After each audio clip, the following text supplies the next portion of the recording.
Hello दोस्तों, स्वागत है आपका डे 2 के साथ में। पेपर की आपकी स्कीम आ गई है और हम लोग भी एक्टिव हो चुके हैं। आज आपको कम से कम 3 से 4 वीडियोस मिलने वाली हैं और कल तक हम लोग 7 के 8 यूनिट्स हैं सर आपके में, ठीक है। 8 की 8 यूनिट्स हम लोग कल तक समाप्त कर देंगे। चलिए सर शुरू करते हैं। तो डे 2 है मेरे भाई आज, ठीक है। इसमें हमने लगभग 40 के करीब ऑब्जेक्टिव मोस्ट इंपॉर्टेंट क्वेश्चन छांटे हैं, बताते हैं आपको। The velocity of an electron, velocity माने बेग, ऑफ माने का की के, एन इलेक्ट्रॉन मतलब किसी इलेक्ट्रॉन का बेग, इज 0.99 c है सर, ठीक। कितना है? 0.99 c। सर जी ये c क्या है? c for velocity of light, यानी प्रकाश की चाल है सर, ठीक है। और कितनी होती है प्रकाश की चाल? 3 × 10⁸ होती है भाई। विल बी इट्स एनर्जी, तो इसकी एनर्जी यानी ऊर्जा कितनी होगी? E का मान आपसे पूछ रहा है मेरे भाई। तो सबसे पहले तो एक बात आप समझ लीजिए, यहां पे क्या दे रखा है? द वेलोसिटी ऑफ इलेक्ट्रॉन कितना है, यानी बेग दे रखा है आपको 0.99 c, और आपसे कह रहा है व्हाट विल बी, किसकी वेलोसिटी है? इलेक्ट्रॉन की।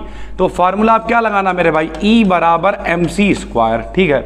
m क्या होता है? इलेक्ट्रॉन का द्रव्यमान। कितना होता है? 9.1 माइनस के कितना? 31, और c क्या है? यहां पर कह रहा है इसकी जो वेलोसिटी है वो कितनी है? 0.99 c, यहां रख के स्क्वायर कर देंगे। जब इसे हल करेंगे मेरे भाई तो आंसर आएगा कितना? 3.6 MeV।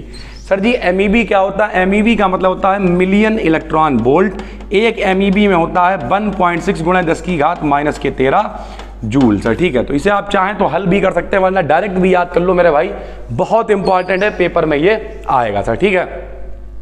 उसके बाद एट व्हाट वेलोसिटी, किस वेलोसिटी पर, किस वेग पर, the mass of a particle will be 3 times of its rest मास। पहले तो ये समझ लीजिए रेस्ट मास क्या होता है। जब कोई भी पार्टिकल रुका हुआ है, जैसे इलेक्ट्रॉन के विराम द्रव्यमान कहते हैं हिंदी में, विराम द्रव्यमान को m0 से लिखते हैं और द्रव्यमान को m से लिखते हैं मेरे भाई, दोनों अलग अलग होते हैं। जब गति कर रहा है तब द्रव्यमान कितना है, रुका हुआ है तब द्रव्यमान कितना है। तो रेस्ट मास को m0 से लिखते हैं और डायनामिक मास यानी गतिक द्रव्यमान को m से लिखते हैं मेरे भाई। तो ये कह रहा है कि रेस्ट मास 3 गुना हो जाएगा इसके मास का, कितनी पे? तो इतनी वेलोसिटी पे मेरे भाई हो जाएगा। इसके लिए बहुत सरल तरीका होता है, एक फार्मूला होता है m बराबर m0, ठीक है सर। m बराबर m0 √1 माइनस का b² बटे में c²। क्या कह रहा है? रेस्ट मास इसका 3 गुना हो जाएगा। तो यहां पे इसका मान कितना रख देंगे? 3 हम रख देंगे। वेलोसिटी आपसे दे रखी है, c का मान प्रकाश की चाल रख लेंगे, v का मान आपसे पूछ रहा है। इस फार्मूले को हल करके ये आंसर निकल आएगा सर, ठीक है। फिलहाल आगे चलते हैं। आइंस्टीन का मास एनर्जी रिलेशन क्या है? E बराबर mc² होता है। क्या होता है? E बराबर mc²। E माने एनर्जी, m माने द्रव्यमान, c माने वेलोसिटी ऑफ लाइट सर, ठीक है। What is the correct relation? तो ये देखिए, अभी जो हमने फार्मूला आपको बताया था यूज करने के लिए, वेलोसिटी निकालने के लिए, वो यहां पे लिख दिया। तो करेक्ट रिलेशन क्या है? m बराबर m0। m0 क्या है? रेस्ट मास है। m क्या है? द्रव्यमान यानी डायनामिक गतिक द्रव्यमान है, बटे में 1 - b² c प्रकाश की चाल है, v वो वेलोसिटी होगी जो आपसे पूछेगा या फिर जिससे बॉडी मूव कर रही है सर, ठीक है। अगर m के नहीं t की फॉर्म में लिखे तो क्या फॉर्मूला होता है? तो बटे में नहीं मल्टीप्लाई में होता है सर। डेल्टा t0 बराबर डेल्टा t इंटू में √1 - b² c²। अगर हम इसे उस फॉर्म में लिखें तो ये भी वही है मेरे भाई। क्या देखो, इसे नीचे ले आओ तो क्या आ जाएगा? डेल्टा t बराबर डेल्टा t0 बटे में √1 - b² c²। ये देखिए m है तो m बराबर m0, t है तो t बराबर t0। तो ये रिलेशन है जो आपको पता होना चाहिए। पूछ सकता है कौन सा रिलेशन ठीक है, तो इस पर आप टिक लगा देंगे सर, ठीक है। If total energy of a body is E, यानी बॉडी की एनर्जी E है, इक्विवेलेंट टू इनर्शियल मास, तो इसका जो इनर्शियल मास है वो कितना होगा भाई? तो आपको पता होना चाहिए वही फार्मूला अपना एक क्या है बताओ? E बराबर m0 c²। मास के अगर इसे नीचे ले आए तो मास यानी द्रव्यमान कितना हो जाएगा? m0 बराबर क्या हो जाएगा? E/c²। तो m0 का मान होगा मेरे भाई E/c², ठीक है।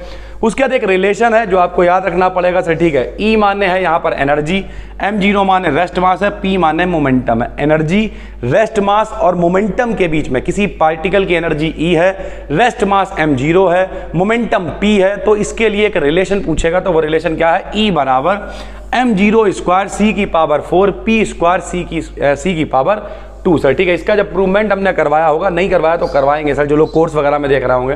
तो जब इसका प्रूवमेंट होता है तो बीच में ये क्वेश्चन आती है, फिर इसी को हम लोग और सॉल्व करते हैं और हल करते हैं, तो E बराबर mc² तक पहुंच जाते हैं हम लोग, ठीक है। Rest mass of the photon, photon का विराम द्रव्यमान कितना होता है?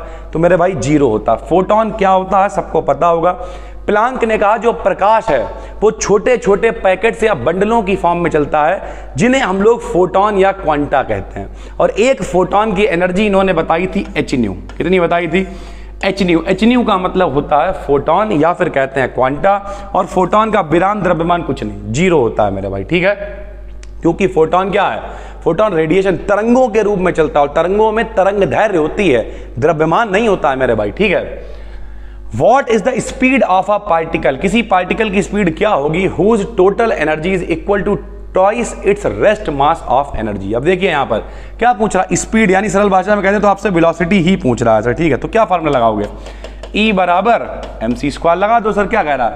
What is the speed of particle whose total energy, जो टोटल एनर्जी है वो क्या है? Equal to twice of its rest mass, यानी द्रव्यमान की कितनी है? 2 गुनी है मेरे भाई। तो ये 2m0 इधर लिख लेंगे, बराबर लिख देंगे m0 c²। ये कैंसिल हो जाएगा, c का मान हल करके निकालेंगे, जो आएगा वही आंसर है, ठीक है। चाहे तो c की फॉर्म में निकाल सकते हैं।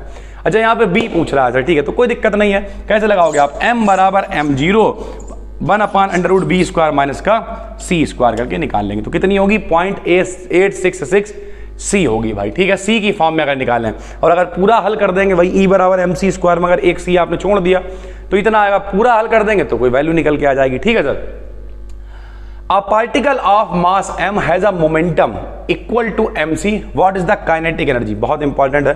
कोई पार्टिकल है उसका संवेग, मोमेंटम क्या होता है? संवेग बराबर द्रव्यमान गुणे वेग। द्रव्यमान क्या है? m है, वेग क्या है? c है। तो भैया मोमेंटम क्या हो गया? mc हो गया। What is it's kinetic energy? Kinetic energy यानी गतिज ऊर्जा कितनी होगी? तो गतिज ऊर्जा mc² होगी, क्योंकि ऊर्जा क्या होती है? E बराबर mc²। तो E मतलब क्या है? ऊर्जा ही तो है मेरे भाई। किया गया कार्य ऊर्जा के बराबर, ऊर्जा कोई हो, गतिज ऊर्जा हो, स्थितिज ऊर्जा हो, कोई ऊर्जा, उससे क्या फर्क पड़ता है? ऊर्जा तो ऊर्जा है ना। तो mc² होगा। द रेस्ट मास, अब देखिए फिर मोमेंटम पूछ रहा है। अगर विराम द्रव्यमान m0 तो संवेग, मोमेंटम क्या मतलब? संवेग, सम प्लस वेग, द्रव्यमान के साथ में वेग, तो उसे क्या कहते हैं? मोमेंटम या संवेग। रेस्ट मास है तो m0 और c मतलब वेग, तो m0 इंटू c क्या हो जाएगा? मोमेंटम हो जाएगा सर, ठीक है। आगे चलते हैं। The increment in kinetic energy, kinetic energy में जो बढ़ोतरी होगी वो कितनी होगी मेरे भाई? तो पहले ऊर्जा कितनी थी? m0 c²। जब रुके हुए थे तो विराम द्रव्यमान कितना होगा? m0 c², ये मेरे पहले की ऊर्जा है। चलना शुरू कर दिया तो द्रव्यमान कितना हो गया? m, तो ऊर्जा हो गई mc²। तो इंक्रीमेंट कितना हुआ? बढ़ोतरी कितनी हुई? तो बाद वाले में से पहले वाले को घटा दो। बाद mc² में से m0 c² घटाएंगे, c² कॉमन बाहर निकल आएगा और ये हो जाएगी increment in kinetic energy sir, ठीक है। A particle of mass 1 kg is moving with velocity 0.8 c। अब देखिए यहां पर सर क्या कह रहा है कि जो पार्टिकल है, यानी पार्टिकल का द्रव्यमान कितना? m0 का मान 1 किलोग्राम दे रखा है सर, ठीक है। वेलोसिटी कितनी दे रखी? b का मान 0.8 c दे रखा है। मास आपसे पूछ रहा है, फार्मूला हमने आपको बता ही दिया, m बराबर m0 बटे में √1 - b² बटे में c²। b का मान यहाँ रख दो, c प्रकाश की चाल है, पहले या तो स्क्वायर रखोगे, c² कैंसिल हो जाएगा, हल करेंगे 1 किलोग्राम रख के 0.66 किलोग्राम आंसर आ जाएगा सर, ठीक है। इसी फार्मूले से ये चल रहा है। अ क्यूब ऑफ लेंथ l, कोई क्यूब है, घन है, जिसकी लेंथ कितनी है? l, हर एक डायरेक्शन में मूव कर रहा है। तो उसके लिए क्या होगा फार्मूला मेरे भाई? लेंथ का, तो l बराबर l³। m की फॉर्म में m बराबर m0 था, t की फॉर्म में t बराबर t0 था, लेकिन लेंथ की फॉर्म में जो है cube to a stationary observer, यानी जो वॉल्यूम है, जरा समझना है यहाँ पे, velocity with the volume. Volume मतलब क्या होता है? लंबाई गुणे चौड़ाई गुणे ऊंचाई। तो तीन चीजें होंगी ना, तो l की पावर 3 बटे √1 - b² c² दिखेगा, जो ऑब्जर्वर देख रहा है उस क्यूब को मूव करता हुआ। A cube of length l, l लंबाई का cube is moving along one of its side, एक साइड से मूव कर रहा है, वेलोसिटी उसकी v है। The volume of the cube to a stationary observer will be, जो एक स्टेशनरी ऑब्जर्वर है, एक एक्सिस पे खड़ा हुआ है, वो देख रहा है, तो उसे क्या ऑब्जर्व होगा? तो उसे ऑब्जर्व होगा l³ / √1। क्यूब क्यों आएगा मेरा भाई? क्योंकि वॉल्यूम है सर, ठीक है। द मेजरमेंट, भुजा क्यूब होता है ना, तो आपने सुन रखा होगा घन का आयतन। The measurement length of stick which is measured by an observer. देखो भैया, जब भी कभी ऑब्जर्वर ऑब्जर्व करेगा किसी स्टिक की लंबाई या कुछ भी, तो उसे कम प्रतीत होगी, थोड़ी सी कम दिखाई देगी। तो यहाँ पे लिख दिया है less than the initial length of the stick, ठीक है सर। ज्यादा तो नहीं नाप सकती ना, ज्यादा कैसे नाप देगा, कम नाप सकता है गलती करके सर, ठीक है, ऑब्जर्व कर सकता है। What will be velocity of a particle whose rest mass is 0। अगर बाई चांस मान लिया what will be the velocity of particle, अगर किसी का विराम द्रव्यमान 0 है तो उसकी वेलोसिटी कितनी होगी, मतलब फोटोन की बात कर रहा भाई, और फोटोन की वेलोसिटी कितनी होती है, वेलोसिटी ऑफ लाइट। अभी हम लोगों ने ऊपर लिखा फोटोन के लिए विराम द्रव्यमान कितना होता है, 0 होता है, तो उसकी वेलोसिटी कितनी होगी, वेलोसिटी ऑफ लाइट के बराबर होगी सर, ठीक है। अ फोटोन हैविंग वेवलेंथ यानी तरंग दैर्घ्य इतनी है, मोमेंटम कितना होगा मेरे भाई, बहुत ही आसान है, आपको पता होना चाहिए। लैम्डा बराबर फार्मूला होता है h/p, ठीक है। तरंग दैर्घ्य आपको दे रखी यानी p बराबर हो जाएगा h/लैम्डा, h का मान हो जाएगा 6.023 गुणे 10⁻23, ठीक है सर। और नीचे लैम्डा की बात करें तो इन्होंने दे रखा है कितना, 6 गुणे 10⁻⁻7। इसे हल कर लेंगे तो आंसर मेरे भाई आ जाएगा 1.04 गुणे 10⁻31। देखने में लग रहा है 7 नीचे माइनस के, ऊपर जाएंगे प्लस के हो जाएंगे, 23 और 7 30 हो जाएंगे, थोड़ा बहुत काटेंगे पीटेंगे, 6 कम 6 बार जाए तो लगभग आंसर आएगा 1.104 गुणे 10⁻31। The right transformation that connects the inertial frames, कल वाली यूनिट में हमने आपको बताया था जो इनर्शियल फ्रेम्स को कनेक्ट करते हैं उन्हें हम लोग कहते हैं लॉरेंट ट्रांसफॉर्मेशन। क्या कहते हैं, लॉरेंट ट्रांसफॉर्मेशन। इसमें वेलोसिटी कितनी होती है, वेलोसिटी ऑफ लाइट के बराबर होती है सर, ठीक है। If frame s dash is moving with velocity v with respect to s in x direction, यानी केवल x दिशा में कोई फ्रेम मूव कर रहा है। फ्रेम समझते हो क्या यार, जो हम लोग मानते नहीं x axis, y axis, z axis, तो फ्रेम मान लिया उसे मूव कराया जा रहा है सर, ठीक है। अरे लो यार कैमरा लिया ऐसे करके मूव कराना शुरू कर दे, क्या दिक्कत है यार, बहुत सारी चीजें होती हैं। या फिर मान लिया हमने जो फ्रेम ही सेट कर रखा है वो ट्रक के ऊपर, अब ट्रक चल रहा है, उसके अंदर कोई मच्छर उड़ रहा है, आदमी बैठा हुआ, तो फ्रेम मूव कर रहा है, क्या दिक्कत है, केवल एक्स एक्सिस में मूव कर रहा है। तो उसकी लॉरेंट इक्वेशन, ट्रांसफॉर्मेशन इक्वेशन क्या होंगी, तो ट्रांसफॉर्मेशन इक्वेशन जो मूव कर रहा है सिर्फ उस पर फर्क पड़ेगा। एक्स डैश बराबर gamma x minus we T, क्योंकि ये मूव कर रहा है, बाकी बाई डैश बराबर बाई, जेड डैश बराबर जेड, और टाइम पे भी फर्क पड़ेगा, टी डैश बराबर गामा टी माइनस का B x upon C square. ये क्वेश्चंस हैं जिनका प्रूवमेंट भी होना चाहिए, लेकिन आप मल्टीपल पढ़ रहे हो यहाँ पर तो डायरेक्ट आपको पता होना चाहिए सर, ठीक है। अगर वो कह देता बाई एक्सिस के लिए मूव कर रहा है तो एक्स डैश बराबर एक्स लिख देते, बाई में से घटा देते सर, सीधी सी बात है। The right inverse Laurent transformation for time is, time के लिए क्या होती है मेरे भाई, तो सीधी सी बात है, ये लिखा हुआ है जो अभी यहां लिखा था, तो टी डैश बराबर क्या हो जाएगा, टी इधर लिखोगे तो टी बराबर क्या हो जाएगा, gamma T dash plus B X dash upon C square. अगर बाई चांस टी डैश का मान निकालते हैं तो चाहे ये लिख दो चाहे ये लिख दो, जो विकल्प में दे रखी हो, टी डैश इधर होगा तो वहां माइनस चलेगा, टी डैश इधर होगा तो प्लस चलेगा, टी डैश इधर चल रहा होगा तो एक्स डैश साथ में चलेगा, टी चल रहा होगा तो एक्स साथ में चलेगा, दोनों में से आप कोई भी लिख सकते हो जो विकल्प में हो। लॉरेंट ट्रांसफॉर्मेशन इक्वेशन 4 डायमेंशन के लिए क्या होती है, तो भैया काई कह दो उसे, काई बराबर गामा इंटू काई, ठीक है सर, काई डैश बराबर, तो काई डैश क्या है मेरे भाई, फिर वही बता रहा है कि जो चेंज हुआ मान, नहीं जो एक ऑब्जर्व हो रही हैं चीजें, तो जब ऑब्जर्व करेंगे उस समय जो चेंज हो रही होंगी चीजें, वो चेंज क्या हो रही है उन्हें डैश से मानते हैं सर, ठीक है। The Newtonian mechanics is relevant only for, Newtonian जो मैकेनिक्स है वो किसके लिए रिलेवेंट है, तो जहां पे वेलोसिटीज कम होंगी, पार्टिकल बड़े बड़े होंगे सर, ठीक है, इन सब के लिए न्यूटोनियन मैकेनिक्स काम की है, बाकी लोगों के लिए काम की नहीं है सर, ठीक है। Lorentz transformation takes the form of Galilean transformation when v upon c, आपको पता है गैलीलियन वाले में वेलोसिटी चेंज होती रहती, v होती है और बहुत कम होती है, तो मेरे भाई लॉरेंट ट्रांसफॉर्मेशन गैलीलियन ट्रांसफॉर्मेशन बन जाएगा जब b अपॉन c का मान लगभग 0 होगा सर, ठीक है। The quantity which is invariant, यानी जो क्वांटिटी है बहुत कम होगी अंडर लॉरेंट ट्रांसफॉर्मेशन इज, बहुत कम होगी कब, जब X square plus Y square plus Z square minus C square T square, ये मान कभी भी नहीं बदलेगा। इनवेरिएंट का मतलब चेंज नहीं होगा सर, ठीक है। Lorentz transformation is considered for, Laurent transformation किस किस के लिए होता है, तो टाइम के लिए भी, स्पेस के लिए भी। आइंस्टीन ने ये बात बताई थी, स्पेस और टाइम दोनों एब्सोल्यूट है, कल वाली यूनिट में इस पर बात करी थी सर, ठीक है। According to Lorentz transformation, two simultaneous events are not simultaneous while both events take place at different point, यानी अगर पॉइंट अलग अलग है और एक जैसे ही इवेंट है तब भी वो एक जैसे नहीं होंगे क्योंकि पॉइंट्स अलग अलग हैं भाई। एक बात याद रखो इस तरीके से, जैसे अगर बाई चांस एक आदमी है, जैसे अभी हम लोग यहाँ पर, हम लोग ये कोचिंग है सर, ठीक है, तो ये कोचिंग कहाँ है, थोड़ा सा गलियों में, थोड़ा सा आउट एरिया में। अच्छा, हमें इसका फ़ायदा है क्योंकि यहाँ बच्चे आते हैं, सुकून से बैठते हैं, कोई कलेश नहीं है, कोई शोर नहीं है। बट अगर बैच छूट रहा है, 100 लोग भी निकलना है, 200 लोग भी निकलना है, कोई दिक्कत नहीं है, कोई वाहन नहीं है, कोई समस्या नहीं है। ऐसे क्या सड़क पर दिक्कतें होती हैं, लेकिन एक क्या हो, किसी बहुत बढ़िया हाईवे पर जगह हो, उस हाईवे पे जगह क्या होगी पता, हाईवे आपने देखा होगा 1.5 करोड़ रुपए जगह, तो सेम प्रोसेस नहीं होगा भाई मेरे। और यहाँ पे हम लोग शहर के अंदर हैं, अभी हम लोग क्या करें, कहीं गाँव में ले जाएंगे उल्टी सीधी जगह पर, तो हो सकता है इसकी कीमत फिर कुछ ना रह जाए। अभी तुम्हारे लिए इसकी कीमत लाखों में है, लेकिन हो सकता है हजारों में आ जाए भाई। ये कूड़े के भाव पड़ा होता कोई मतलब नहीं होता। तो ये चीज़ें होती हैं, लोकेशन का फर्क पड़ता है, पॉइंट का फर्क पड़ता है, उसी तरीके से चीज़ें होती हैं सर, ठीक है। On increasing the velocity the length of the stickage, अगर वेलोसिटी बढ़ाओगे तो जो लेंथ है वो कैसी होगी, कम होगी भाई, सीधी सी बात है। Frame A is moving with velocity B along X direction, then what will be the length of stick, सीधी सी बात है, वेलोसिटी अगर आप बढ़ाओगे भाई तो लेंथ आपको कम प्रतीत होगी, यानी बी फ्रेम में लेस देन एल आपको दिखाई देगी, लंबाई कम दिखेगी सर, ठीक है। If a system of length d0 is moving with velocity v along its length, then according to Lorentz transformation length कितनी हो जाएगी, तो लेंथ कितनी हो जाएगी, L बराबर d0 अंडर रूट 1 माइनस का b square upon c square sir, ठीक है। The length contraction in length of a stick along perpendicular direction of its length will be, perpendicular में कुछ नहीं, जीरो, क्योंकि स्टिक है मेरे भाई, ठीक है। तो स्टिक क्या होगा, जो एक्स डायरेक्शन है या जो डायरेक्ट डायरेक्शन है उसमें क्या होगी, उसमें लेंथ आपको कम नजर आएगी, परपेंडिकुलर में क्या कुछ नहीं, जीरो नजर आएगी सर, ठीक है। Length contraction and time dilation will be effective only when, length contraction यानी जो लेंथ में कमी नजर आ रही है, अब यहां पे समझना टाइम कम हो जाएगा, ठीक है। ये सब कब होगा, जब वेलोसिटी ऑफ लाइट फॉल होएगी। जैसे लोग कहते नहीं है कि अगर दो लोग हैं जिन्हें प्यार हो गया, ठीक, तो अब प्यार हो गया, तुम्हारे एक की एज 40 साल है, एक की एज 20 साल है, तो अब क्या करें भैया, सोसाइटी दिक्कत कर रही है तो 40 साल वाले को भेज दो स्पेस में। अब वेलोसिटी ऑफ लाइट से ट्रेवल तो टाइम थोड़ा सा रुक जाएगा जब तक यहाँ वाले की एज बढ़ जाएगी।